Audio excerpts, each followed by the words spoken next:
Hello, my name is Dakota Joggers, and I'm here with Margaret Lamp, Lila Hines, and Nolan Inman.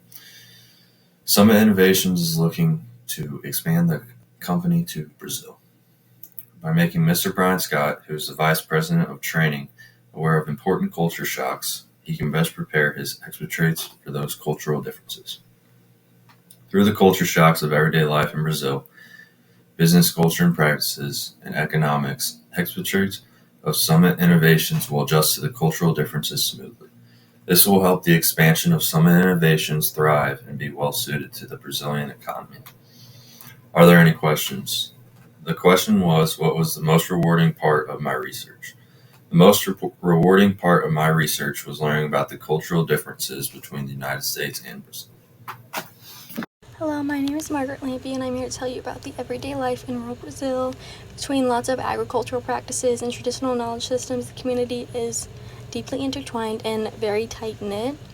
And according to a study that was done in the state of Alagoas, adolescents' knowledge of medicinal plants is highly affected by A, their proximity to nature, but also B, the structure of their family and how close-knit they are. During the study, it was found that young people from larger families that are closer in general, but also closer to nature, are going to have more knowledge regarding the local flora and the medicinal purposes.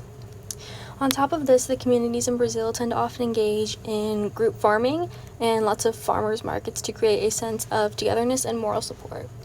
However, despite all of this, they still face challenges including limited access to healthcare, education, and infrastructure, which do ultimately affect the quality of life in these areas. Even with these challenges, though, Brazil still continues to thrive in their everyday life. Are there any questions? The question was, what was the most rewarding part of my research? I would say the most rewarding part of my research would have had to have been finding out how different the lives of everyone can be, even when maybe you wouldn't think so. Are there any more questions? Okay, thank you for listening. Hello, my name is Lila Hines, and today I'll be touching on daily life in Brazil, specifically focused towards business culture and business practices. Brazil business culture is really defined by two main topics: hierarchy and strong personal relationships. Building trust is seen as essential in Brazil, and people often communicate in an indirect way while showing a great deal of respect for authority. Decisions are usually made by senior executives towards the very top, which means patience is super important, especially when you're at the lower level, because negotiations can take a really long time. The structure is super vertical, so final approval almost always rests with the highest ranking leaders. At the same time, business environment isn't super cold or rigid like we sometimes can see here in America. It's often described as relaxed yet sophisticated, where openness, friendliness, and personal connections are really highly valued. This balance between sort of formality and warmth makes relationships just as important as personal expertise in Brazil.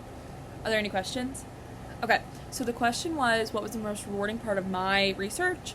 I would say for me, the most rewarding part of research was realizing how central trust and relationships are, specifically while doing business in Brazil. It showed me that cultural understanding can be just as important as a technical skill, and that real success, specifically in Brazil, often comes from building strong human connections. Thank you. Hello, my name is Nolan Inman, and today I'm going to be talking about Brazil's economics. Brazil has the largest economy in South America, with a diverse industrial base encompassing agriculture, manufacturing, and services. According to the World Bank, Brazil's real GDP grew by 3.4% in 2024. This was driven by solid consumption, a heated labor market, and the recovery of investments. Brazil's growth is expected to slow down to 2.2% in 2025 due to higher interest rates and an adverse external environment. Inflation remains a concern, with the central bank attempting to steer annual inflation back to its target of 3% by maintaining a high benchmark interest rate of 15%. Despite all these challenges, Brazil's economy remains resilient, particularly in sectors like agriculture, where it remains a leading exporter of commodities. Any questions? Does Brazil face problems with income inequality?